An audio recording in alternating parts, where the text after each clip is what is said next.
অবশেষে আমরা কোয়েল পাখির জিরো বাচ্চা হাতে পেয়ে গেলাম।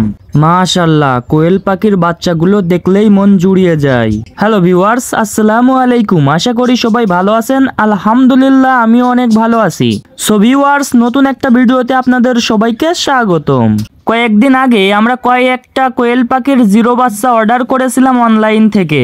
আলহামদুলিল্লাহ, আজকে সকালে আমাদেরকে কল করে বলল আজকে নাকি তারা আমাদের কোয়েল পাখিগুলো দিবে। এই জন্য আমরা দুই ভাই তৈরি হয়ে বাসা থেকে বেরিয়ে পড়লাম কোয়েল পাখি নেওয়ার উদ্দেশ্যে। এখানে আমরা কিছু পথ পাড়ি দেওয়ার পর একটা গাড়ি পেয়ে যাই। গাড়িতে করে এখন আমাদের যেতে হবে শহরের ভিতরে, কেননা পাখিগুলো অনেক দূর থেকে এক ভাইয়ের মাধ্যমে আসছে, যেটা আমাদের রিসিভ করতে হবে। এখানে কিছু পথ পাড়ি দেওয়ার পর আমরা আমাদের লোকেশনে চলে এসেছি। এখানে আসার পর যে ভাইটা পাখিটা আমাদেরকে দিবে তার সাথে যোগাযোগ করার পর সে আমাদেরকে বলে একটু অপেক্ষা করার জন্য। এখানে আমরা পাখিগুলো কখন হাতে পাবো, কখন বাসায় নিয়ে যাব ভাবতে থাকি। আসলে এর আগে আমরা কখনো কোয়েল পাখির জিরো বাচ্চা পালন করি নাই। এটাই আমাদের প্রথম কোয়েল পাখি পালন করা হতে যাচ্ছে। আমরা মূলত এই পাখিগুলোকে ঠিকঠাকভাবে ব্রুডিং করতে পারি কিনা এবং ব্রুডিং করে আমরা কয়টি বাচ্চা বাঁচাতে পারি সেটা দেখার জন্য এই পাখিগুলো নেওয়া। যদি আমরা এই পাখিগুলো সফলভাবে ব্রুডিং করতে পারি তাহলে পরবর্তীতে আরো বড় পরিসরে কোয়েল পাখির খামার করব ইনশাল্লাহ। যাই হোক, এখানে 10 থেকে 15 মিনিট অপেক্ষা করার পর ভাই একটা পাখি নিয়ে চলে আসে।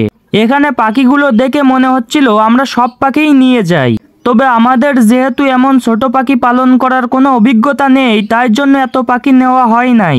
আলহামদুলিল্লাহ, এখান থেকে আমরা 20টা জিরো বাচ্চা নিয়েছি, যেগুলো ব্রুডিং করাটা আমাদের জন্য একটা চ্যালেঞ্জ। এখানে আমরা ভাইদের কাছ থেকে শুনে নিচ্ছিলাম কিভাবে পাখিগুলোকে ব্রুডিং করতে হয়। সবকিছু শোনার পর আমরা পাখিগুলো নিয়ে বাড়িতে চলে আসি। বাড়িতে আসার পর আমরা এই টোপার ভেতরে চটের বস্তা পেড়ে দিয়েছি। যেহেতু কোয়েল পাখির বাচ্চাগুলো ছোট, তাই তাদেরকে কোনোভাবেই ভিজতে দেওয়া যাবে না। এই জন্য আমরা এখানে চটের বস্তা ব্যবহার করেছি। এরপর আমরা আজকে পাখিগুলোকে পানির সাথে লাইসোভেট মিশিয়ে খেতে দিব। এখানে আমরা পানির টবের চারপাশে কাপড় দিয়ে দিয়েছি। যেহেতু পাখিগুলো অনেক ছোট, তাই এই টব থেকে পানি খেতে গেলে তারা সম্পূর্ণ ভিজে যেতে পারে। এই কারণে আমরা টবের চারপাশে কাপড় দিয়েছি। যাই হোক, সবশেষে আমরা পাখিগুলোকে খেতে দিয়েছি।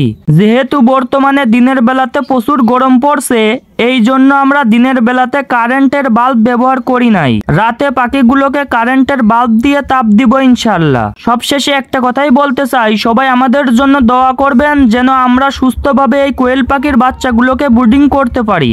সবাই ভালো থাকবেন, সুস্থ থাকবেন। আল্লাহ হাফেজ।